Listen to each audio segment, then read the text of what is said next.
प्रधानमंत्री मोदी ने संसद में कांग्रेस पर आरोप लगाते हुए इस कचतुबू आइलैंड का जिक्र किया है। तो आज हम लोग समझते हैं कि आखिरकार ये कचतुबू आइलैंड है कहाँ, इसका इतिहास क्या है और आखिरकार मोदी ने संसद में इस कचतुबू आइलैंड का जिक्र क्यों किया है। इस सभी चीजों को आज हम लोग समझने का प्रयास करेंगे। जैसा कि आप सभी को पता है कि अभी विपक्ष यानी कांग्रेस पार्टी ने संसद में बीजेपी के खिलाफ अविश्वास प्रस्ताव लाया था। इस अविश्वास प्रस्ताव के दौरान राहुल गांधी ने मणिपुर में हुए हिंसा का जिक्र करते हुए बीजेपी पर यह आरोप लगाया कि बीजेपी ने मणिपुर में भारत माता यानी हिंदुस्तान की हत्या की है।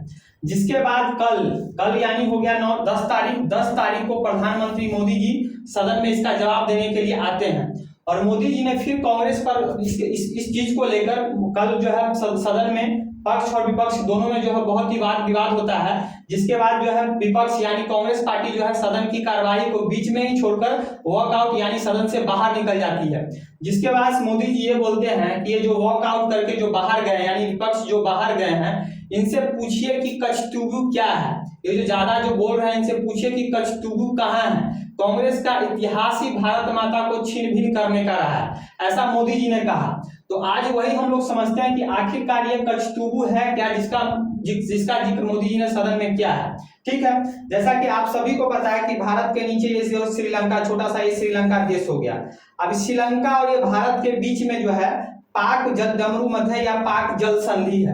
पाक जलडमरू मध्य या पाक जल संधि कहने का मतलब ये हो गया कि दो बड़े क्षेत्र के बीच में समुद्री रास्ते को जलडमरू मध्य या जल संधि या इंग्लिश में चैनल कहते हैं। तो आप सभी को पता है कि यहाँ भारत और ये श्रीलंका हो गया, बीच में एक पतला सा समुद्री रास्ता है, इसको पाक जलडमरू मध्य या पाक जल संधि कहते हैं। अधिकांश लोग ये सोच लेते हैं कि इसका नाम पाक जल संधि है तो पाकिस्तान के नाम पर इसका नाम पाक जल संधि पड़ गया। ऐसा नहीं है। एक रोबोट पार्क नाम का व्यक्ति था जो आपको अंग्रेजों के शासन काल में इस मद्रास यानी तमिलनाडु का गवर्नर था, उसी के नाम पर जो है इसका इस जल संधि का नाम पाक जल संधि पड़ा हुआ है। तो इसी पाक जल संधि के बीच में समुद्र में जो है यहाँ पर आपको कचतुबू आइलैंड है, यहाँ पर बीच में आपको दिखाई दे रहा होगा, यहाँ पर जस्ट यहाँ पर जो है ये कचतुबू आइलैंड है। इस कचतुबू आइलैंड की बात करें तो भारत के रामेश्वरम, यहाँ पर बीच में समुद्र के बीच में रामेश्वरम हो गया, आप सभी को पता है। रामेश्वरम से इस कचतुबू बीच में दिखाई दे रहा होगा लाल कलर का, यही कचतुबू आइलैंड है। तो भारत के रामेश्वरम से इस कचतुबू आइलैंड की दूरी जो है लगभग 20 किलोमीटर है। एग्जैक्ट तो नहीं बता रहा हूँ लेकिन लगभग मैं बता रहा हूँ कि रामेश्वरम यानी भारत के रामेश्वरम से इस कचतुबू आइलैंड की दूरी 20 किलोमीटर है। वहीं श्रीलंका के जाफना श्रीलंका के ऊपरी भाग को जो है जाफना कहते हैं। जाफना से जो है इस कचतुबू आइलैंड की दूरी लगभग 19 किलोमीटर है। कितनी किलोमीटर है? तो 19 किलोमीटर है। अगर हम बात करें इस कचतुबू आइलैंड का कुल क्षेत्रफल, तो इस कचतुबू आइलैंड का कुल क्षेत्रफल 285 किलोमीटर है। 285 किलोमीटर इसका कुल क्षेत्रफल है, बहुत छोटा सा आइलैंड है। अभी वर्तमान में अगर बात करें इस कचतुबू आइलैंड पर तो इसी श्रीलंका का अधिकार है, श्रीलंका का इस पर शासन व्यवस्था चलता है। तो अभी प्रधानमंत्री मोदी ने इसी कचतुबू आइलैंड का जिक्र किया है। तो अब हम लोग समझते हैं कि आखिरकार प्रधानमंत्री मोदी ने इस कचतुबू आइलैंड का जिक्र क्यों किया।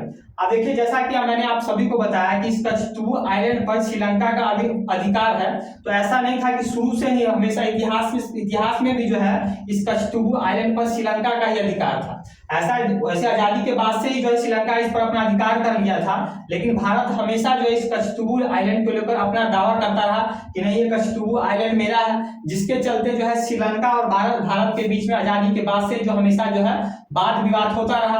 आगे चलकर भारत की प्रधानमंत्री श्रीमती इंदिरा गांधी बनी। तो उस समय 1976 ईस्वी में जब भारत की प्रधानमंत्री श्रीमती इंदिरा गांधी थी और श्रीलंका की राष्ट्रपति जो है श्री महाव भंडार नायके थी, तो दोनों की जो है राष्ट्र प्रमुख जो है लेडीज ही थी। भारत की प्रधानमंत्री श्रीमती इंदिरा गांधी थी और जो है श्रीलंका की जो है राष्ट्रपति श्री महाव भंडार नायके थी। तो 1976 में जो है भारत की प्रधानमंत्री श्रीमती इंदिरा गांधी और श्री भाव भंडार नायके के बीच एक समझौता हुआ और उस समझौता के तहत भारत ने ये स्वीकार कर लिया कि ये कचतुबू आइलैंड जो है ये श्रीलंका का ही है। मतलब 1976 ईस्वी में 1976 से पहले भारत ये दावा करता था कि भैया ये कछतुबू आइलैंड हमारा है। लेकिन 1976 ईस्वी में भारत की प्रधानमंत्री श्रीमती इंदिरा गांधी और श्रीलंका की राष्ट्रपति श्रीमान भंडारनायके के बीच समझौता हुआ।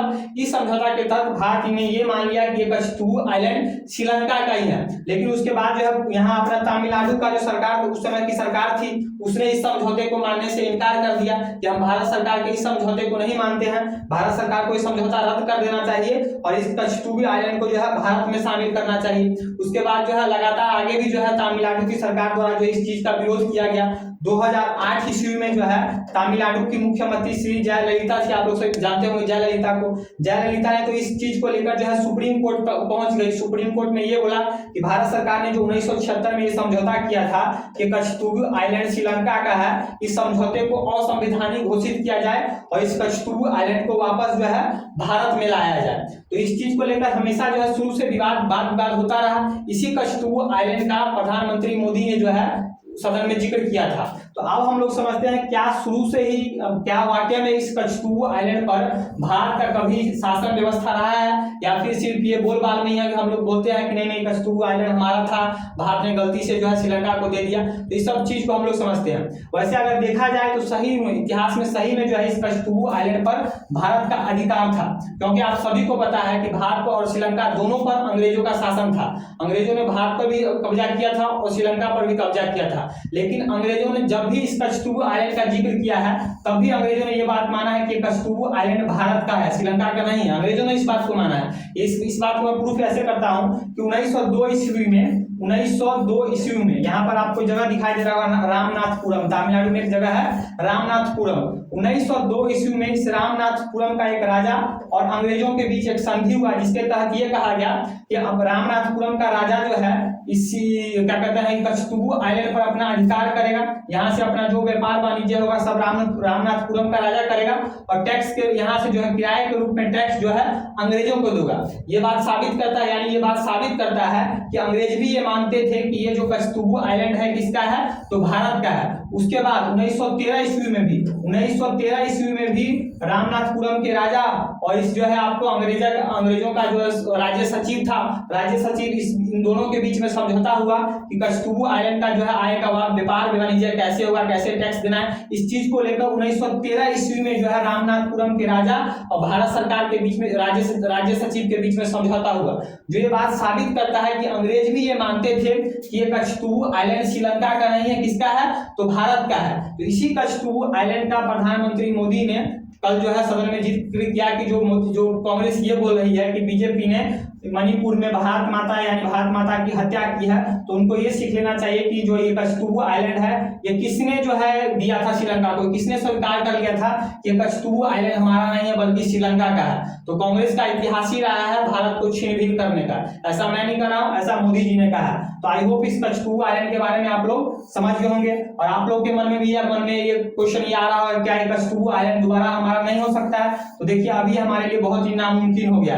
नामुमकिन इसलिए हो गया कि अभी हम जो है इस कछतुबू आइलैंड को लेकर श्रीलंका पर कोई दबाव नहीं बना सकते हैं। श्रीलंका पर दबाव इसलिए नहीं बना सकते, अगर हम श्रीलंका पर कछतुबू आइलैंड के लेकर अगर किसी प्रकार का दबाव बनाते हैं तो इसमें घाटा हमारा ही होगा।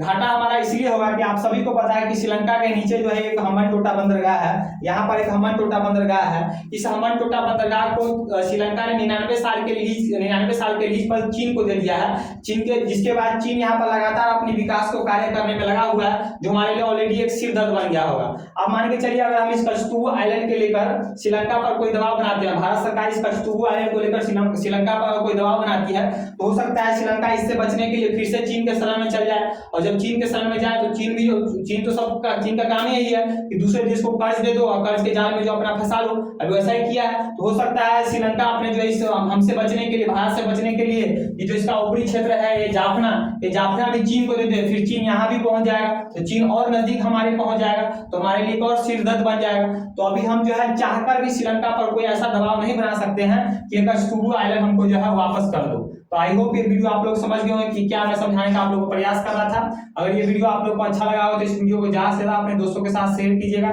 मेरे चैनल शुभम दुबे को सब्सक्राइब कीजिएगा। आज के तक के लिए जय हिंद।